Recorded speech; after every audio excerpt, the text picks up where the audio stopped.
ہوگا کہ جی اسلام میں فرقہ واریت نہیں ہے، ہم کسی فرقے سے نہیں ہیں۔ میں بار بار کہتا ہوں کہ یہ بڑا خوشنما نعرہ ہے جو سننے میں بہت اچھا لگتا ہے، کچھ باتیں سننے کی حد تک بہت اچھی ہوتی ہیں لیکن پریکٹیکل لائف میں ان کی ویلیو بالکل بھی نہیں ہوتی۔ جب آپ پریکٹیکل لائف میں آتے ہیں تو پھر آپ کو یہ فیصلہ کرنا پڑتا ہے کہ آپ کس فرقے سے تعلق ہے آپ کا، آپ سنی ہیں، شیعہ ہیں، معتزلہ ہیں، مرجیہ ہیں، قدریہ ہیں، ناصبیہ ہیں، کیا ہے آپ کا فرقہ؟ یہ کہہ دینا آسان ہے میرا کوئی فرقہ نہیں ہے، اس پر سب سے بڑا اشکال یہ ہوتا ہے، یہ میں اس لیے فرقے کی بات کر رہا ہوں کہ آپ کو بھی طے کرنا پڑے گا کہ آپ یا تو شیعہ بن جاؤ بھائی یا سنی بن جاؤ، ایک طرف ہو جاؤ۔ آپ محرم میں شیعہ بنے ہوئے ہوتے ہیں، رمضان میں سنی بنے ہوئے ہوتے ہیں، ربیع الاول میں بریلوی بنے ہوئے ہوتے ہیں، تو پتہ ہی نہیں چلتا کہ ٹکتا ہی نہیں ہے کسی ایک جگہ۔ اور یہ جو نعرے ہیں نا کہ اسلام میں فرقے نہیں ہیں، یہ ویسے ہی قرآن و سنت کی روشنی میں غلط ہیں۔ اسلام میں 73 فرقے ہیں، حدیث میں آتا ہے میری امت 73 فرقوں میں ڈیوائیڈ ہوگی، جن میں ایک جنتی ہوگا اور 72 جہنمی ہوں گے۔ تو وہ ایک جنتی بھی تو فرقہ ہی ہوگا نا، جس نے عمل نہیں کرنا ہوتا نا وہ یہ کہہ کے جان چھڑاتا ہے کہ میرا کوئی فرقہ نہیں ہے، تاکہ وہ بے پیندے کے لوٹے کی طرح لڑکتا رہے، کبھی ادھر کبھی ادھر، کیونکہ عمل تو کرنا نہیں ہے اس نے۔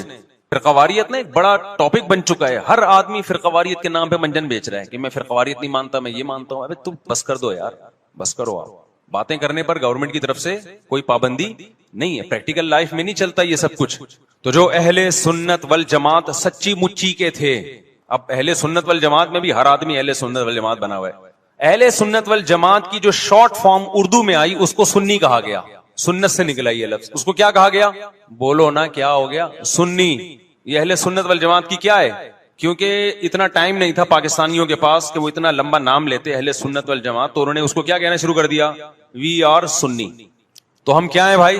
فرقہ ہم 73 فرقوں میں ہمارا فرقہ کون سا ہے؟ ہم سنی ہیں، جو اہل سنت والجماعت کی شارٹ فارم ہے۔ یہاں تک بات کھوپڑی شریف میں آ گئی۔ اب جو سنی ہے نا ان کے کچھ مخصوص عقیدے ہیں، وہ عقیدے ہوں گے تو آپ سنی ہوگے، وہ عقیدے نہیں ہے تو آپ سنی نہیں ہے۔ لیبل لگاتے رہو، جیسے وہ بار بار میں چٹکلا سناتا ہوں نا کہ ایک آدمی نے چاول کی بوری پر، چینی کی بوری پر چاول لکھا ہوا تھا، لوگوں نے پوچھا بے بھائی اندر چینی ہے باہر چاول، کہتا ہے مکھیوں کو دھوکہ دینے کے لیے، مکھیاں بہت بیٹھتی ہیں، تو لیبل کیا لگا دیا؟ چاول کا، اندر کیا ہے؟ چینی۔ تو ایسے ہی بہت سے لوگ لیبل یہ لگاتے ہیں کہ اہل سنت والجماعت ہم سنی ہیں، لیبل انہوں نے سنی کا لگا دیا، اس فرقے کا لگا دیا جس کو ہم نجات یافتہ سمجھتے ہیں، لیکن اندر مال جو پڑا ہوا ہے وہ سنی والا مال نہیں ہے۔ تو یاد رکھو، چاول کے لفظ سے کیا مکھی دھوکہ کھا سکتی ہے اور بوری پہ نہ آئے؟ تو کیا سنی کے لفظ سے فرشتے دھوکہ کھا سکتے ہیں؟ یہ معاذ اللہ، اللہ دھوکہ کھا سکتا ہے جبکہ اندر مال سنی والا نہیں ہو؟ یہ ہو سکتا ہے کیا؟ تو اس لیے میں کہتا ہوں آپ ایک چیز ہو جاؤ، یا سنی ہو جاؤ یا شیعہ ہو جاؤ یا کچھ اور ہو جاؤ۔ کبھی ادھر جا رہا ہے، کبھی ادھر جا رہا ہے، کبھی ادھر لڑک رہا ہے، محرم میں شیعہ بن رہا ہے، ربیع الاول میں بریلوی بن رہا ہے، رمضان میں انسان کا بچہ بنتا ہے۔ میں یہ نہیں کہہ رہا کہ بریلوی انسان کے بچے نہیں ہیں، یعنی رمضان میں ایسا لگے گا جیسے بہت نیک آدمی، تراویح میں پہلے 3 دن دیکھو نا آپ۔ ابھی تو میں یہ بات ہی نہیں کر رہا کون جنتی کون جہنمی کون غلط کون صحیح، ابھی تو میں صرف یہ بتا رہا ہوں کہ اسلاف نے 73 فرقوں میں سے جو ایک جنتی ہوگا اس کو ایکسپلین کیسے کیا ہے۔ اگر بریلوی اس پہ پورے اترتے ہیں تو بھائی وہ جنتی ہیں، میں کسی کو جہنمی جنتی نہیں کہہ رہا، میں تو ایک کرائٹیریا بتا رہا ہوں۔ ہو سکتا ہے میں نہ اترتا ہوں، بریلوی بھائی پورے اترتے ہوں، شیعہ لوگ پورے اترتے ہوں، کسی ایک کو میں یقینی طور پہ نہ جنتی کہہ رہا ہوں نہ جہنمی، میں تو کہہ رہا ہوں کہ آپ فیصلہ کرو کہ آپ ادھر ہو یا ادھر ہو، درمیان میں نہ لٹکو۔ ایسا نہیں ہو سکتا ایک ٹانگ جہنم میں ایک ٹانگ جنت میں آپ کی، یا تو پورے ادھر جاؤ گے یا پورے ادھر جاؤ گے۔ کھوپڑی شریف میں بات آ رہی ہے کہ نہیں آ رہی ہے؟ تو نبی صلی اللہ علیہ وسلم نے فرمایا جنتی فرقے کی علامت ما انا علیہ و اصحابی، جس پر میں اور میرے صحابہ ہوں۔ اب نبی اور نبی کے صحابہ کس طریق پر تھے، کس ٹریک پر تھے، اس کو امام طحاوی رحمہ اللہ تعالی جو حنفیہ میں بہت بڑے محدث گزرے ہیں، امام ابو حنیفہ کے شاگردوں کے شاگردوں کے شاگردوں میں سے تھے، انہوں نے اس دور میں ایک کتاب لکھی عقیدہ طحاویہ کے نام سے، اور اس میں اہل سنت والجماعت کے عقائد اور ان کی بنیادی عقیدوں کو ایکسپلین کیا، ایک متن لکھا جو پوری دنیا میں مانا گیا، اور پوری دنیا کے علماء کا اتفاق ہوا کہ اہل سنت والجماعت میں داخل ہونے کے لیے ان عقیدوں کا ہونا ضروری ہے۔ اہل حدیث نے بھی مانا اس کو. اب اہل حدیث کی یونیورسٹی میں پڑھایا جاتا ہے. حنفیوں نے بھی مانا, مالکیوں نے بھی مانا, شافیوں نے بھی مانا, حنبلیوں نے بھی مانا. سعودی عرب کی یونیورسٹی میں بھی پڑھائی جاتی ہے. وہ لکھنے والے اگرچہ حنفی تھے لیکن وہ جو عقیدے تھے وہ سب کے ہیں. وہ اس سے اہل سنت غیر اہل سنت سے کیا ہو رہے تھے, ان میں فرق ہو رہا تھا. سمجھتے ہو کہ نہیں سمجھتے؟ اس کتاب کا نام کیا ہے؟ العقیدۃ الطحاویہ. وہ کتاب جو لکھی گئی ہے نا, پوری دنیا نے اس لیے مانی کہ اس میں ہر عقیدے میں قرآن اور سنت اور اجماع صحابہ, ان تین کو بنیاد بنایا گیا ہے. قرآن سے ہو اور قرآن کی ایسی تشریح جو حدیث مانتی ہو, اور قرآن اور حدیث کی وہ تشریح جو صحابہ مانتے ہوں. لہذا اس وقت پوری دنیا میں جو اہل حق علماء تھے ان کا اتفاق ہو گیا, اور اب تک یہ اتفاق چلا آ رہا ہے کہ جو ان عقیدوں سے ہٹے گا وہ یا تو قرآن کے راستے پر نہیں ہے, یا نبی کے راستے پر نہیں ہے, یا صحابہ کے راستے پر نہیں ہے. اٹ مینس کہ وہ اہل سنت والجماعت سے خارج ہے. خارج کہہ کے ہم اس کو کافر نہیں کہہ رہے. کافر کہنا نہ کہنا یہ ایک الگ بحث ہے. کچھ کافر ہے کچھ کافر نہیں ہے, لیکن وہ نجات یافتہ فرقوں میں نہیں ہے. بہرحال وہ اس فرقے میں نہیں ہے جس کی نبی صلی اللہ علیہ وسلم نے جنت میں جانے کی گارنٹی لی ہے. سمجھتے ہو کہ نہیں سمجھتے ہو؟ اب ان عقیدوں میں کیا ہے بھائی؟ وہ یہ کہ اہل سنت والجماعت جب بھی کوئی مسئلہ نکالیں گے اس کی بنیاد چار چیزیں ہوں گی: قرآن, حدیث, اجماع امت. یعنی ایسی تشریح کبھی نہیں کی جائے گی قرآن و سنت کی جو امت کے اجماع کے خلاف ہو, کیونکہ امت حدیث میں بہت دفعہ یہ ہے کہ امت گمراہی پہ جمع نہیں ہو سکتی. آپ ایسی تشریح کسی حدیث کی کر رہے ہیں جو کوئی بھی نہیں مانتا اب تک, اس کا مطلب آپ گمراہی پھیلا رہے ہیں. اور چوتھی چیز ہے قیاس.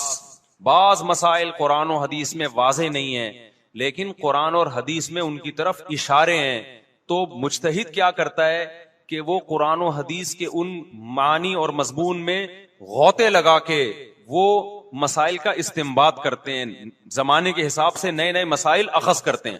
سمجھتے ہو کہ نہیں سمجھتے؟ تو چار اصول اہل سنت والجماعت کے: قرآن سے مسئلہ نکالا جائے گا, حدیث سے نکالا جائے گا, اجماع امت سے, اور چوتھے نمبر پہ قیاس سے. اب میں آتا ہوں اصل ٹاپک کی طرف. یہ تو پوری تمہید تھی نا. اس بات میں دو رائے نہیں ہو سکتی کہ سیدنا حسین رضی اللہ تعالی عنہ کو جو کربلا میں شہید کیا گیا یہ کائنات کا بدترین ظلم تھا.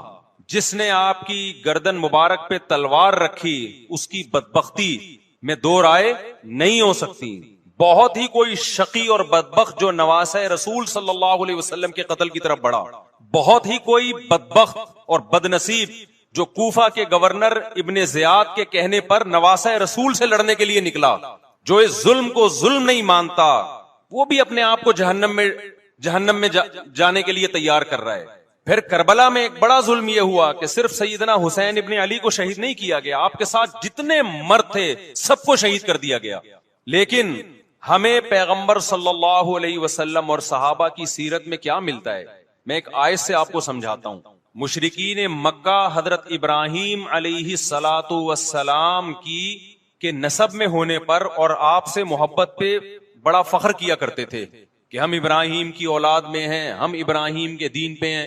اللہ نے کیا فرمایا رسول اللہ صلی اللہ علیہ وسلم سے کہ ان اول الناس بابراہیم للذین اتبعوہ, اے نبی آپ ان سے کہہ دیجئے ابراہیم سے محبت کے خالی پیلی کے دعوے مقبول نہیں ہیں. ابراہیم کے زیادہ حقدار وہ ہیں جو ابراہیم علیہ السلام کی اتباع کرتے ہیں, اور یہ پیغمبر اور صحابہ یہ ابراہیم علیہ السلام کے دین کو فالو کرتے ہیں, اور تم ابراہیم کے دین کو فالو نہیں کر رہے, ان سے محبت کے دعوے دار ہو. تو خالی محبت کے دعوے داری اللہ کے ہاں مقبول نہیں ہے. اللہ کے ہاں وہ محبت کی دعوے مقبول ہیں جس میں آپ محبوب کو فالو کر رہے ہوں. سیدنا حسین ابن علی رضی اللہ تعالی عنہ جو جنت کے جوانوں کے سردار ہیں, آپ سے محبت کا دعویٰ اس وقت مقبول ہوگا جب آپ سیدنا حسین کی سیرت کو فالو کریں گے. رونا پیٹنا ماتم کرنا یہ سیدنا حسین اور اہل بیت کی سیرت نہیں ہے. صبر کرنا, ظالم کے سامنے ڈٹ جانا, جان کے خوف سے اپنی پالیسیوں سے پیچھے نہ ہٹنا, یہ سیدنا حسین ابن علی رضی اللہ عنہ کی سیرت ہے جو آج ہمیں کہیں بھی نظر نہیں آتی. تو ہم نے بھائی دیکھنا ہے صحابہ کا طرز عمل کیا تھا. آپ بتاؤ صحابہ کو سیدنا حسین سے محبت تھی یا نہیں تھی؟ کیا غم کا پہاڑ ٹوٹا ہوگا جب اطلاع ملی ہوگی کہ سیدنا حسین ابن علی اور آپ کے اصحاب اور اہل بیت کو سب کو کربلا میں شہید کر دیا گیا ہے. کیا قیامت گزری ہوگی.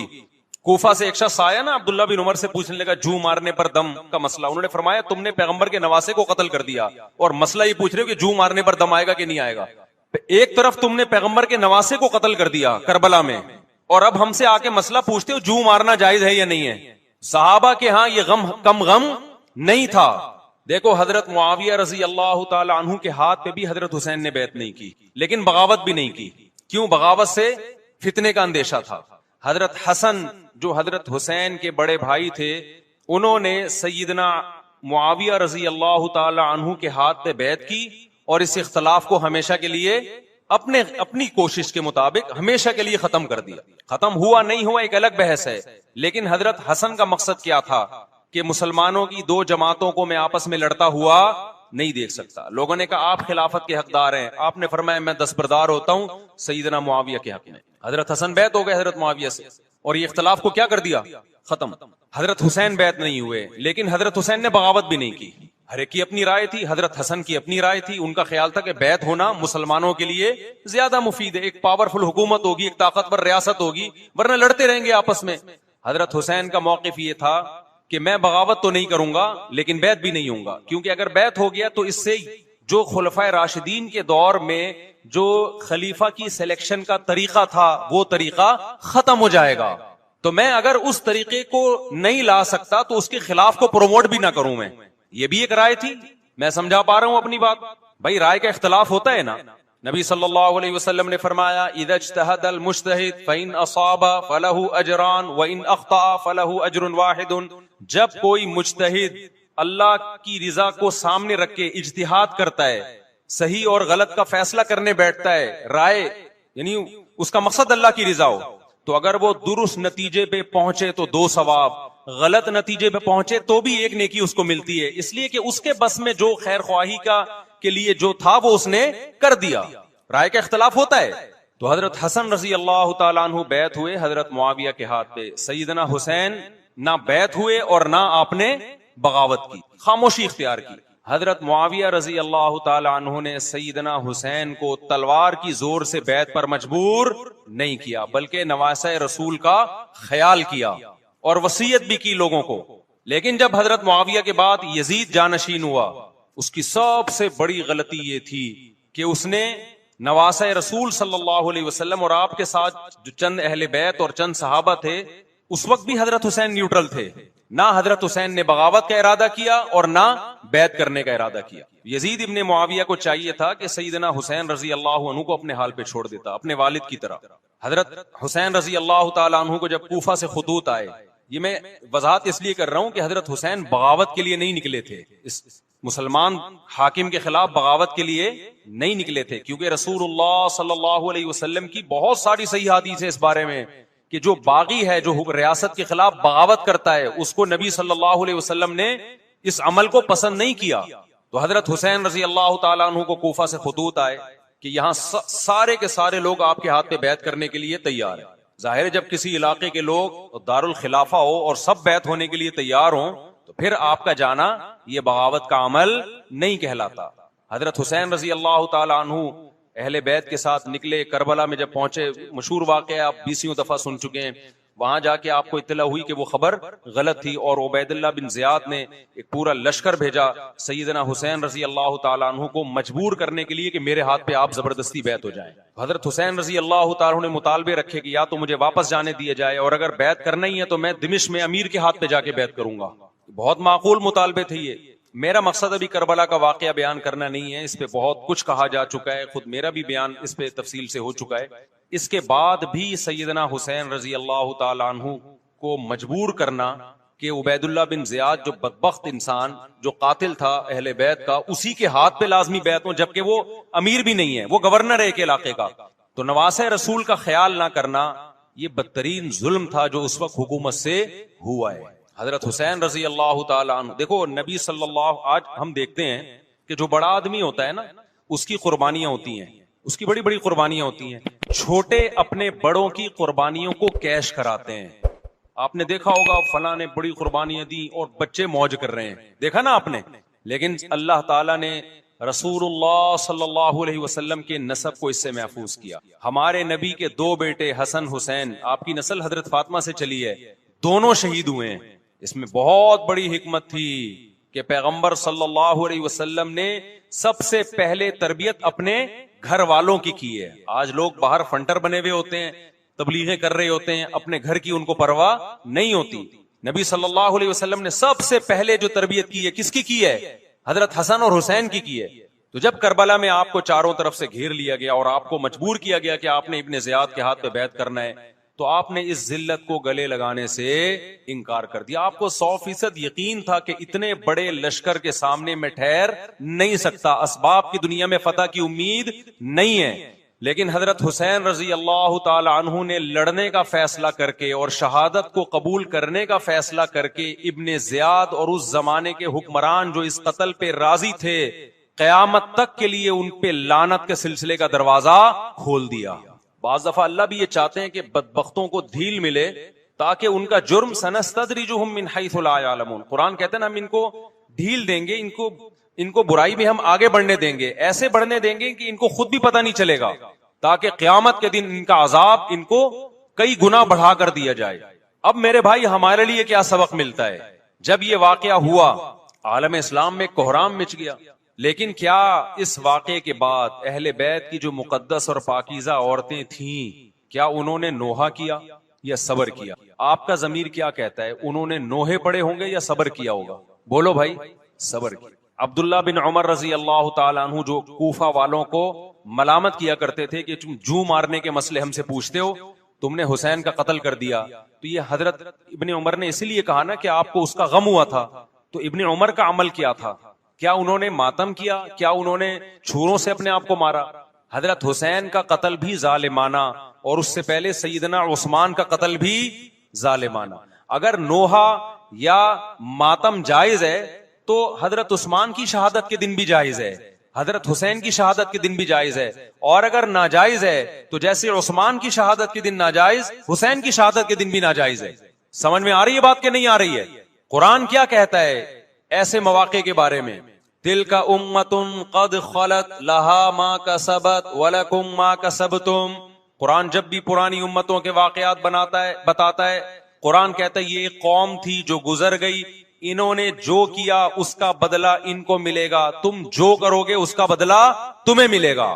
تو ہمیں اللہ نے اس واقعے میں بھی بتا دیا کہ سیدنا حسین کا واقعہ، کربلا کا واقعہ جب سنا کرو تو یہ سوچا کرو یہ قوم تھی جو گزر گئی، جس نے اچھا کیا، حسین ابن علی نے اچھا کیا، ان کو اس اچھائی کا بدلہ ملے گا. اور جو حضرت حسین کے قتل کے حضرت سیدنا حسین کے مبارک خون سے جن کے ہاتھ آلودہ ہوئے، کیونکہ قتل کیا نا انہوں نے، تو لہا ما کسبت، ان کو اس ظلم کا بدلہ بھی ملے گا. تو ہمارا کام کیا ہے؟ ہم نے فالو کرنا ہے حسین کے راستے کو، نہ کہ حسین کے نام پہ ہم نے ماتم کرنے ہیں. حسین کا راستہ کیا ہے جس کو ہم نے فالو کرنا ہے؟ اب میں چند چیزیں آپ کو بتاتا ہوں. سب سے پہلا سبق جو ہمیں کربلا میں ملتا ہے کہ عزت اور دین، ایک طرف دنیا ہے. دیکھو اگر حضرت حسین رضی اللہ تعالیٰ عنہ ابن زیاد کے ہاتھ پہ جا کے بیعت ہو جاتے، آپ کیا سمجھتے ہو بے تحاشا مال و دولت حضرت حسین پہ خرچ نہیں کرتا کیا؟ وہ جب ایک بڑا آدمی کسی کے ہاتھ پہ بیعت ہوتا ہے تو اس کو بھی تو فائدہ ہوتا ہے نا اس سے. اور کیا حضرت حسین کو یقین نہیں تھا کہ کربلا میں شہید ہو جاؤں گا؟ فتح اور نصرت کی اسباب کی دنیا میں کوئی امید نہیں تھی، مگر آپ نے اہل بیت کو کربلا میں رسوا کرنے پر عزت کی موت کو ترجیح دی ہے. آج اگر آپ میں یہ ظرف ہے کہ آپ عزت کی موت کو ذلت کی زندگی پر ترجیح دیتے ہو تو پھر آپ حسینی ہو. نہیں یہی بات میرا خیال ہے سمجھ. سیدنا حسین کی سخاوت کے واقعات ہیں. سیدنا حسین باغی نہیں تھے رضی اللہ عنہ. پھر جو اہل بیت کا طرز عمل کیا تھا، محرم میں کیا کیا ہو رہا ہے میں آپ کو بتاتا ہوں. ان میں سے کوئی بھی عمل نہ ہمیں قرآن سے ملتا ہے نہ صحابہ سے ملتا ہے ہمیں. تو ما انا علیہ و اصحابی جو جنتی فرقہ ہوگا اس کی جو علامتیں ہیں، تو جب آپ ان علامتوں کے خلاف چلو گے، صحابہ اور تابعین کو فالو نہیں کرو گے، تو آپ پھر اپنے آپ کو سنی کہنا چھوڑ دو. آپ بتاؤ مجھے اسلام میں کوئی مہینہ منحوس ہے؟ بولو نا کوئی مہینہ منحوس ہے؟ تو آپ محرم کو منحوس کیوں کہتے ہو؟ لوگ مجھے کہتے ہیں مفتی صاحب فرقہ واریت پھیلا رہے ہیں. دیکھو فرقہ واریت جب پھیلا رہا ہوں جب میں کسی فرقے کے خلاف آپ کو کر رہا ہوں. میرے بیان شیعہ لوگ بھی سنتے ہیں, ملتے بھی ہیں, بہت دفعہ ایئرپورٹ پہ ملاقات ہوئی, بڑی عزت سے ملے, میں شیعہ ہوں لیکن آپ سے محبت کرتا ہوں. یہاں مسجد میں بھی آتے ہیں, میں نے کبھی کسی پہ طنز نہیں کیا. اس لیے میں بار بار کہتا ہوں جو شیعہ کا مذہب ہے اس کو کرنے دو, وہ سبیلے لگاتے ہیں, آپ ان کو مت چھیڑو, جا کے تنگ نہ کرو ان کو. وہ ماتم کرتے ہیں, آپ ان کو مت چھیڑو. وہ نوحے کرتے ہیں, وہ نوحے پڑھتے ہیں, آپ ان کو مت چھیڑو. لیکن آپ اپنی پوزیشن واضح کرو کہ آپ شیعہ ہو یا آپ سنی ہو. آپ تو ایک طرف ہو جاؤ نا. محرم میں اگر آپ مرثیے لگا کے گھوم رہے ہو گاڑیوں میں, اٹ مینز آپ سنی نہیں ہو. آپ نبی صلی اللہ علیہ وسلم کی حدیث ہے ہمارے پاس, ہم اہل سنت والجماعت ہیں, ہم سنت کو فالو کرتے ہیں. تو سنت کیا کہتی ہے؟ میتوں پہ گریبان چاک کرنا, میتوں پہ چیخ و پکار کر کے رونا. آپ نے فرمایا لیس منا, وہ ہم میں سے نہیں ہے. اور اس عمل پہ آپ صلی اللہ علیہ وسلم نے لعنت فرمائی ہے. لوگ کہتے ہیں حسین کی یاد میں رونا نبی کی سنت ہے. نبی صلی اللہ علیہ وسلم کو جب جبریل نے بتایا کہ حسین شہید ہوں گے, آپ روئے, اس لیے کہ اس وقت آپ کو یہ خبر ملی تھی. لیکن کیا ہر محرم میں آپ نے رونے کا پروگرام کیا ہے, یا صحابہ کو بیٹھ کے باقاعدہ رلایا ہے آپ نے؟ کیا ہو گیا بھائی؟ آپ کو بھی جب کربلا کا واقعہ کی خبر ملی آپ کی آنکھوں میں آنسو آ جائے, یہ نیچرل ہے, یہ حسین سے محبت کی علامت. لیکن ہر محرم میں باقاعدہ بٹھا کے رونے کا پروگرام کرنا, یہ حسین سے محبت کی علامت نہیں ہے, بلکہ شریعت میں ناجائز ہے یہ غموں کو بڑھانا. یہ کہاں سے جائز ہو گیا؟ حضرت عثمان بھی تو شہید ہوئے تھے, نبی صلی اللہ علیہ وسلم کے داماد تھے, ان کی یاد میں آپ رونے کو سنت کیوں نہیں کہتے؟ ہماری نظر میں حسین کا قتل بھی بہت بڑا ظلم, اور سیدنا عثمان کا قتل بھی بہت بڑا ظلم تھا. دونوں مظلوم تھے, دونوں مظلوم شہید تھے, ہمیں دونوں کی شہادت پہ غم ہے, لیکن اب اس غم کو مناتے نہیں ہیں. اسلام میں غم منانا سنت نہیں ہے.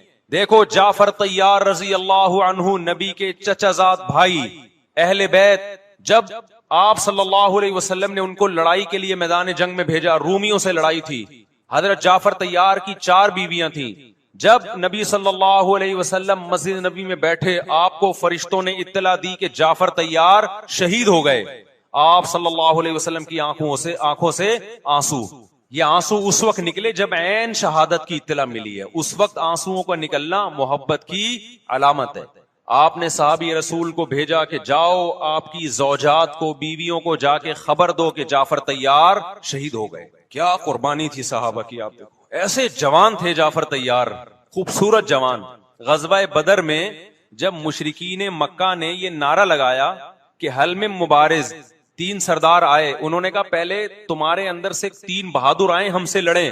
دیکھو عربوں میں یہ ہوتا تھا کہ جب جنگ کے لیے 2 فوجیں آمنے سامنے کھڑی ہوتی تھیں تو پہلے دونوں طرف کے بہادر ترین لوگوں کی لڑائیاں ہوتی تھیں, کہ جب تک دونوں میں سے ایک قتل نہیں ہوگا لڑائی شروع نہیں ہوگی. تو آپ کو پتا ہے کہ اس میں بہادر ترین لوگ نکلیں گے نا, جو لڑنا جانتے ہوں. مشرکین مکہ کی طرف سے 3 یا 4 بڑے بڑے سردار آئے لڑائی سے پہلے, بدر میں لڑائی سے پہلے. انہوں نے نعرہ لگایا حل میں مبارز, کوئی ہے تم میں جو پہلے ہم سے لڑے. یعنی ادھر سے ہم 3 ہیں تو ادھر سے بھی کتنے چاہیے؟ 3 بندے. ادھر سے انصار صحابہ آئے, مشرکین مکہ نے کہا لیسو بی اکفائنا, یہ ہمارے جوڑ کے نہیں ہیں, قریشی ہاشمی چاہیے, ہمیں ہمارے نسب کے لوگ ہونے چاہیے. تو ادھر سے نبی صلی اللہ علیہ وسلم نے حضرت علی کو بھیجا اور حضرت جعفر طیار کو بھیجا. جن صحابہ کو بھیجا ان میں حضرت جعفر طیار بھی تھے. حضرت جعفر طیار رضی اللہ تعالی عنہ اور سیدنا علی مقابلے میں غالب آ گئے. خوبصورت صحابی. نجاشی کے سامنے آپ نے تقریر کی ہے, ہجرت کی ہے نا جب حبشہ کی طرف, تو نجاشی نے پوچھا جعفر طیار سے کہ تمہارے پیغمبر جو کلام لے کر آئے ہیں وہ سناؤ.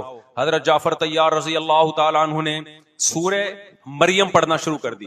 کاف ہا یا عین صاد, ذکر رحمت ربک عبدہ زکریا اذ نادى ربه نداء خفيا قال رب اني وهن العظم مني واشتعل الراس شيبا ولم اكن بدعائك رب شقيا واني خفت الموالي من ورائي وكانت امراتي عاقرا فهب لي من لدنك وليا.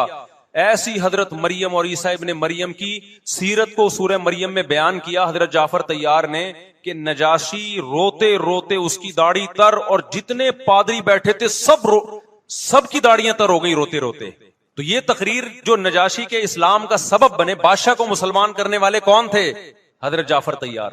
اور آپ کے چھوٹے چھوٹے بچے, 4 جوان بیویاں ہوں, چھوٹے چھوٹے بچے ہوں, اور ایسے میں میدان جنگ میں لڑتے ہوئے شہید ہو جائیں تو پیغمبر اور صحابہ پہ کیا قیامت ٹوٹی ہوگی. لیکن ہمارے نبی صلی اللہ علیہ وسلم کی آنکھوں سے کیا تھے؟ صرف آنسو موتی کی طرح ٹپک رہے تھے، اور آپ صحابہ کو اطلاع دے رہے تھے کہ جعفر طیار شہید ہو گئے اور جاؤ ان کے گھر والوں کو بتا کے آ جاؤ۔ کتنی بڑی قربانی ہے یا نہیں ہے؟ جب خبر دینے والا آپ کی ازواج کو بتا کے آیا کہ جعفر طیار شہید ہو گئے، تو آپ کے گھروں سے خواتین کے رونے کی آوازیں آئیں۔ آپ صلی اللہ علیہ وسلم نے فرمایا ان سے بولو کہ اپنی آواز کو پست کرو۔ پھر چیخو پکار کی آواز آئی تو آپ نے فرمایا کہ اگر دوبارہ چیخو پکار کی آواز آئے تو ان کے منہ پہ خاک پھینک دو۔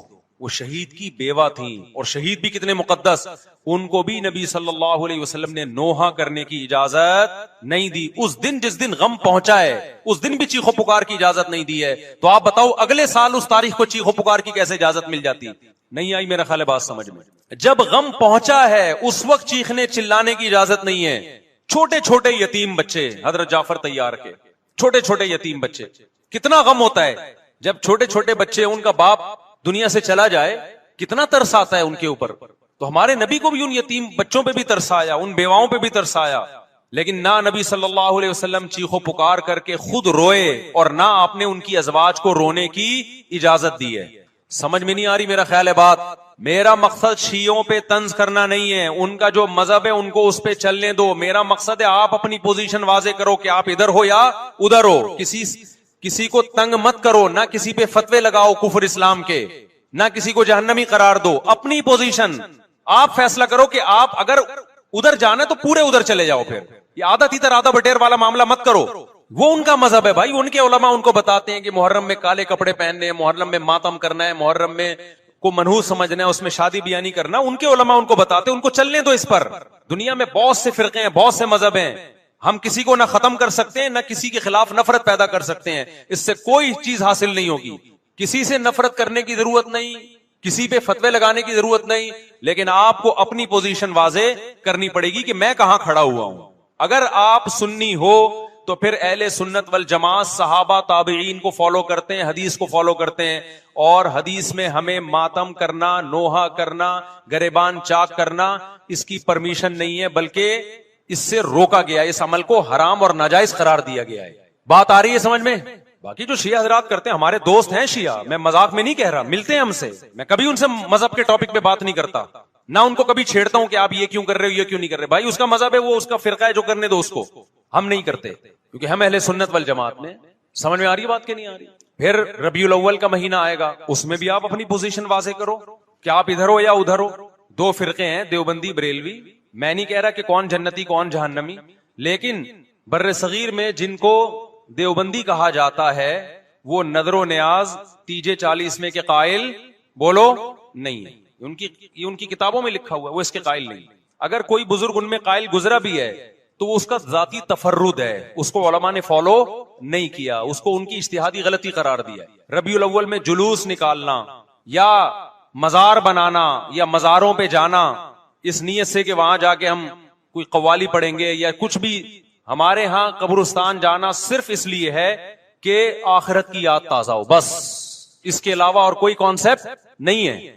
ہمارے ہاں قبر ایک بالش سے زیادہ اونچی بنانا جائز بولو نا نہیں ہے، قبر پکی کرنا جائز نہیں ہے، تیجے 40 میں کرنا جائز بولو نہیں۔ آج ایک صاحب آئے، کہنے لگے میری ساس کا 40واں ہے، فجر میں کہنے لگے مجھے، کہہ رہے میں نہیں گیا تو بڑا مسئلہ ہو جائے گا۔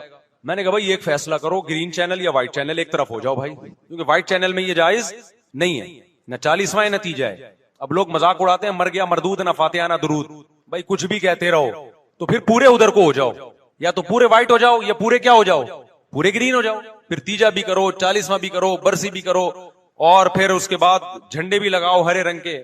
میں نہیں کہہ رہا دیوبندی صحیح ہے یا بریلوی صحیح ہے، دیکھو میں یہ بحث نہیں کر رہا، میری بات کو غلط نہ لے کے جانا، میں کہہ رہا ہوں آپ اپنی پوزیشن واضح کرو، صحیح غلط تو اگلا مرحلہ ہے، آپ کیا ہو، آپ کو تو یہی نہیں پتا چل رہا، آپ ربیع الاول میں ہرے جھنڈے لے کے گھوم رہے ہو، رمضان میں آپ وائٹ چینل بنے ہوئے ہو، محرم میں آپ بلیک چینل بنے ہوئے ہو، تو پتہ ہی نہیں چل رہا تو ہے کیا بھائی؟ جب 73 فرقوں میں ایک جنتی ہے تو ایک کو فالو کرو نا جس کو جنتی سمجھتے ہو۔ اگر آپ سمجھتے ہو کہ بلیک چینل یا شیعہ فرقہ جنتی ہے تو پورے شیعہ ہو جاؤ بھائی، اگر آپ سمجھتے ہو بریلوی فرقہ جنتی ہے تو پورے بریلوی ہو جاؤ، تو جس کو سمجھتے ہو وہ بن جاؤ، لیکن پورے بنو، ادھورے مت بنو، آدھا آدھا نہ لو۔ بات سمجھ میں آ رہی ہے؟ میں پھر بتا رہا ہوں، نہ میں کسی کو جنتی کہہ رہا ہوں نہ جہنمی. میں یہ نہیں کہہ رہا دیوبندی جنت میں جائیں گے یا بریلوی جائیں گے یا شیعہ جائیں گے، یہ تو اللہ فیصلہ کرے گا. ہم تو وہ کریں گے جو ہماری کھوپڑی میں آ رہا ہے. ہماری کھوپڑی میں یہ آ رہا ہے کہ جس کو بھی کرو تو ایک کو کرو پورا، تاکہ ایک طرف ہو جاؤ. آدھے تیتر آدھے بٹیر مت بنو آپ، اور دوسرے کو چھیڑو بھی نہیں. چھیڑنے کی بھی ضرورت نہیں ہے. کوئی جو کر رہا ہے کہ بھائی اس کا مذہب ہے. دیکھو ہندو مندر میں جاتا ہے نا، ہماری رائے کے مطابق صحیح کر رہا ہے غلط کر رہا ہے، غلط کر رہا ہے، لیکن ہم چھیڑتے ہیں کیا؟ اسلام نے اجازت دی اس کو چھیڑنے کی کہ ہندو جا رہا ہے اس کو پکڑ کے لا کیوں جا رہا ہے؟ بھائی اسلام بولا ہے بھائی لکم دینکم ولی دین، تمہارے لیے تمہارا دین، ہمارے لیے ہمارا دین. لا اکراہ فی الدین، دین میں زبردستی نہیں ہے. جو کر رہا ہے اس کو کرنے دو. تبھی اسلامی تاریخ میں کوئی ایک مندر بھی ہمارے علم میں نہیں ہے کہ اس میں ہندوؤں پہ پابندی لگی ہو کہ مندر نہیں جا سکتے. جب تک اسلامی حکومتیں رہی ہیں ہندوستان میں 1000 سال مسلمانوں نے حکومت کی ہے. اگر ہندوؤں کو مندر جانے سے روک دیتے تو آج یہ مندر ختم ہوتے. اسلامی حکومت جب ختم ہوئی ہے تو بھی مندر لاکھوں کی تعداد میں مندر تھے. اسلام مسجد جانے کا حکم دیتا ہے، یہ چرچ جانے کا. بولو مسجد. چرچ جانے کو غلط سمجھتا ہے کیونکہ وہاں غیر اللہ کی، عیسیٰ ابن مریم کی عبادت ہو رہی ہے. لیکن کیا اسلام آپ کو پرمیشن دیتا ہے کہ کوئی عیسائی چرچ جا رہا ہو تو آپ اس کو روکو کہ تو کیوں جا رہا ہے بے مسجد میں آ؟ اجازت دیتا ہے؟ یا اسلام یہ کہتا ہے کہ اس سے بدتمیزی شروع کر دو؟ آپ بولو کیا ہو گیا؟ آپ کو سبق یاد کرا رہا ہوں میں. بدتمیزی شروع کر دو. یا اسلام یہ اجازت دیتا ہے کہ اس سے اچھا سلوک نہ کرو؟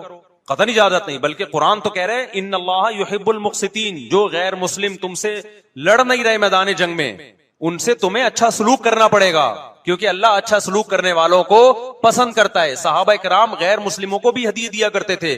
نبی صلی اللہ علیہ وسلم نے یہودیوں کو بھی ہدیے دیے.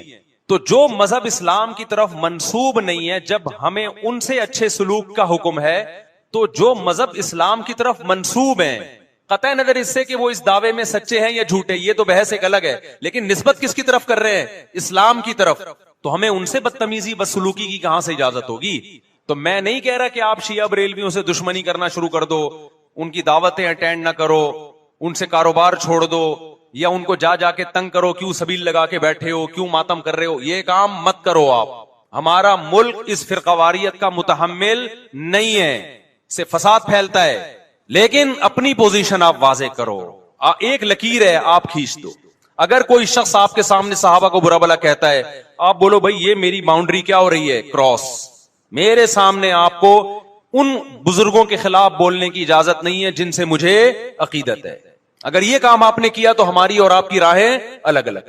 آپ کا جو مذہب ہے بھائی، آپ بند کمرے میں، آپ کے امام بارگاہ میں، آپ کے مسجدوں میں، جہاں بھی ہے وہ آپ کا نجی معاملہ ہے. ہمارے سامنے آپ نے کوئی ایسی بات نہیں کرنی جو ہمارے عقیدے کے خلاف. تو آپس میں دوستی رہے گی. اب دیکھو عیسائی آپ سے ملتا ہے، آپ گپ شپ کرتے ہو، کھانا کھاتے ہو، لیکن عیسائی بار بار بولے میں آپ کے نبی کو نہیں مانتا، میں آپ کا نبی. آپ بولے گا بھائی تو نہیں مانتا تو ہم نے کب کہا کہ مان تو، لیکن میرے سامنے بار بار کیوں کہہ رہے کہ میں تیرے نبی کو نہیں مانتا؟ یہاں سے آپ کی اس کی دوستی کیا ہو جائے گی؟ پھر ختم. تو غیر مسلموں کو بھی دو قسمیں. کسی بھی مسلک کے لوگوں سے ملو، کسی بھی فرقے کے لوگوں سے ملو، کوئی جھگڑا نہیں، کوئی بحث نہیں. ایک دوسرے کو کھانا بھی ہے، ایک دوسرے کو کھلانا بھی ہے، ایک دوسرے سے کھانا بھی ہے، ایک دوسرے کی دعوتوں میں بھی شرکت کرنی ہے. جہاں مذہب کا معاملہ آئے تو پھر آپ کسی سے بحث نہ خود کرو نہ کسی کو کرنے کی اجازت دو. اگر کوئی کچھ سیکھنا چاہتا ہے تو آپ بولو بھائی علماء کے پاس آ جاؤ، آپ کو کوئی اشکال ہے تو ہم وہاں آپ کا اشکال حل کر دیں گے. اس سے آگے بڑھنے کی کوشش بولو مت کرو. اس سے ملک میں امن ہوگا. باقی فرقے ہمیشہ سے ہیں بھائی، آج کوئی نئے تھوڑی ہیں، اور یہ ہمارا کام تھوڑی ہے فرقے ختم کرنا. یہ تو عیسیٰ ابن مریم جب نازل ہوں گے، حضرت مہدی آئیں گے، وہ تلوار کی طاقت سے ختم کریں گے. ان کے پاس یہ اتھارٹی ہوگی کہ وہ فرقوں کو ختم کریں. آپ نے یہ کرنا ہے کہ دوسرے کے مسلک کو چھیڑنا نہیں ہے اور اپنا چھوڑنا نہیں ہے. مسئلہ آپ کے ساتھ یہ ہو رہا ہے کہ دوسرے کو چھیڑ بھی رہے ہو اور اپنا چھوڑ بھی رہے ہو. دونوں الٹے کام کر رہے ہو. ایک طرف بحث کر رہے ہوتے تم ایسے اور دوسری طرف وہی بنے ہوئے ہوتے تھوڑے دنوں میں جا کے. ہاں وہ بتا رہا ہوں وہ نظر و نیاز والی نہیں، وہ سب کو پتا ہے. ایسی دعوت نہ ہو جس میں بدعت کی تائید ہو. تو آپ جو کر رہے ہو نا وہ یہ کر رہے ہو دوسرے کو چھیڑ بھی رہے ہو، جس سے ملک میں بدامنی پھیل رہی ہے. تقریریں سنو، شیعہ ایسے، بریلوی ایسے، دیوبندی ایسے، اہل حدیث ایسے. تقریروں سے کیا پھیل رہی ہے؟ نفرتیں. اور پھر محرم میں آپ خود شیعہ بنے ہوئے ہوتے ہو، ربیع الاول میں آپ گرین چینل بنے ہوئے ہوتے ہو، اور رمضان میں آپ وائٹ چینل بنے ہوئے ہوتے ہو. سعودی عرب میں سارے وائٹ ہو جاتے ہیں جا کے. سعودی عرب جو بھی جاتا ہے سارا وائٹ چینل. پیغمبر کی قبر پہ کوئی دھمال نہیں, کوئی قوالیاں نہیں, وہاں کھڑے ہوں گے تمیز سے سلام پیش کر کے آگے نکل جائیں. وہاں کوئی چیخو پکار نہیں, وہاں جا کے سارے کیا ہو جاتے ہیں, وائٹ, کیونکہ وہاں حکومت کا ڈنڈا ہے. ٹھیک ہے نا, تو گورنمنٹ کے پاس تو یہ اختیار ہے بھائی ڈنڈا چلائے, ہمارے پاس یہ اختیار نہیں. ہم تو تمیز سے بات کریں گے, سمجھائیں گے, محبتیں پھیلائیں گے, کیونکہ جب عوام ڈنڈا چلاتی ہے تو اس سے اصلاح کم اور فساد زیادہ ہوتا ہے. تو میں بار بار کہہ رہا ہوں بھائی دوستیاں رکھو, کوئی دفتروں میں شیعہ سنی لڑائی نہ ہونے دو, یہ غلط ہے. محبتیں پھیلاؤ لیکن مسلک کو چھوڑنا نہیں ہے. جب کوئی آپ سے کہے محرم میں یہ کام کرو, بولو بھائی ہم چونکہ اہل سنت والجماعت میں سے ہیں, ہم چونکہ سنی ہیں, لہذا ہمارے ہاں کوئی مہینہ ہمارے مذہب کے مطابق منحوس نہیں ہے. پھر کوئی آپ کو اصرار کرے نہیں یہ نہیں یہ نہیں یہ, آپ بولو بھائی ہم تم پہ اپنا مسلک تھوپ رہے ہیں کیا؟ تم جلوس نکالتے ہو, تم ماتم کرتے ہو, ہم تو نہیں تمہیں روکتے آ کے, بلکہ گورنمنٹ تمہیں تحفظ دیتی ہے, سیکیورٹی دیتی ہے گورنمنٹ تمہیں.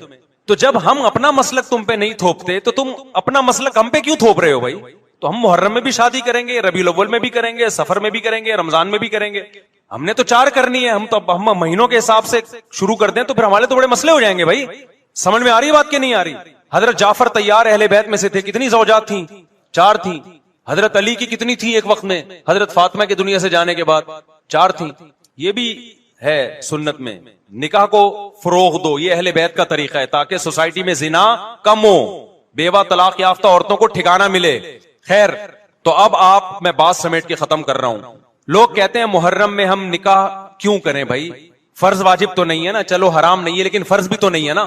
لوگ یہ بھی کہتے ہیں. دیکھو جب قرآن نے کسی چیز کو حلال قرار دیا ہو نا تو قرآن اس کو پسند نہیں کرتا کہ آپ عملاً اس کو حرام کر دو. دیکھو مشرکین مکہ کیا کرتے تھے, بتوں کے نام پہ جانور چھوڑتے تھے, پھر ان کا گوشت نہیں کھاتے تھے. اللہ نے فرمایا کہ تم نے خدا کی حلال کردہ چیز کو کیسے حرام کر دیا تم نے. نبی صلی اللہ علیہ وسلم نے قسم اٹھائی میں شہد نہیں کھاؤں گا.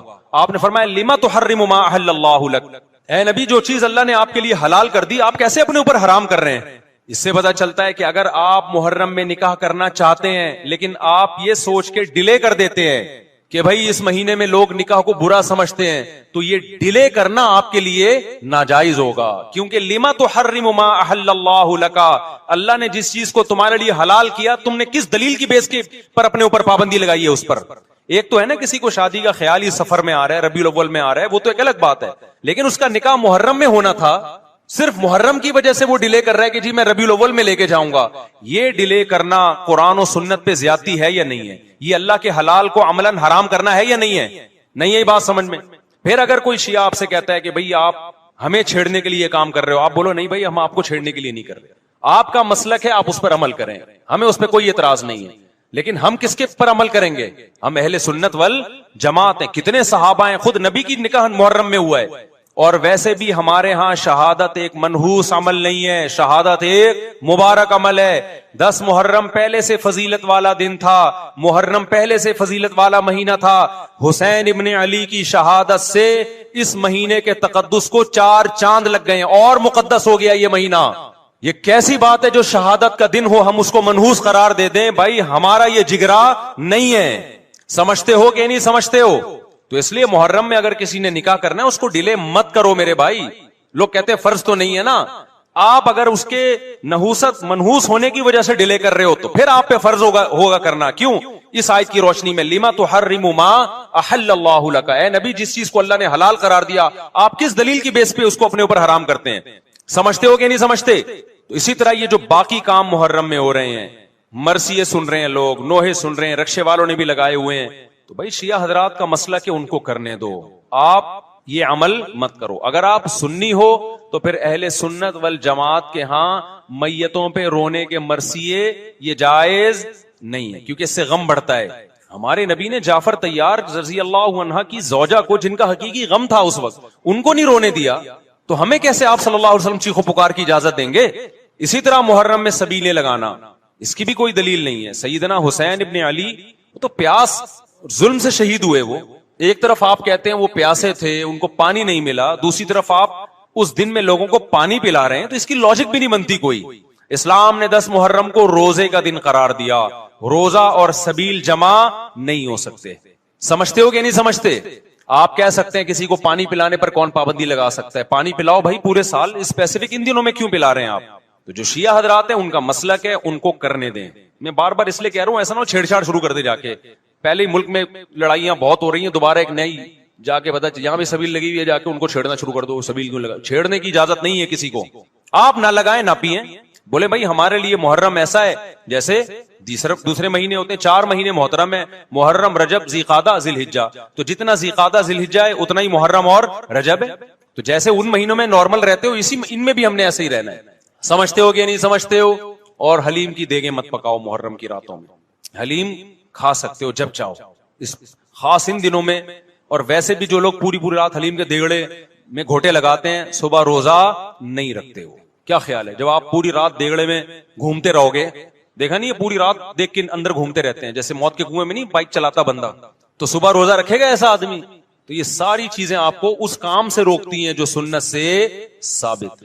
تو اللہ تعالی ہمیں محرم میں وہ کچھ کرنے کی توفیق عطا فرمائے جس کی ہمیں اللہ، اس کے رسول اور صحابہ نے پرمیشن دی ہے، اور ان تمام باتوں سے اللہ ہمیں بچنے کی توفیق عطا فرمائے جس سے اللہ، اس کے رسول اور صحابہ نے ہمیں بچنے کا حکم دیا ہے. اللہ تعالیٰ سمجھنے کی، عمل کی توفیق عطا فرمائے. وما علینا الا البلاغ. 2 بجے ہم اس کو ختم کر دیں گے، ٹھیک ہے؟ 2 بجے تک سیٹ اپ چلے گا. 2 بجے تک آپ لوگ اور میں بیٹھے ہوئے ہیں، جو پوچھنا ہے پوچھ لو. جس کا جواب آئے گا بتا دوں گا، نہیں آئے گا بولوں گا اس کا جواب مجھے معلوم نہیں ہے. کوئی ضروری تھوڑی ہے کہ میں ہر چیز دنیا کی بتاؤں. ایسا دنیا میں کوئی بھی نہیں جس کو سب کچھ پتا ہو. ہاں بھائی، کسی نے سوال پوچھا ہے فضولی نکاح کے بارے میں بتائیے اور اس کا طریقہ.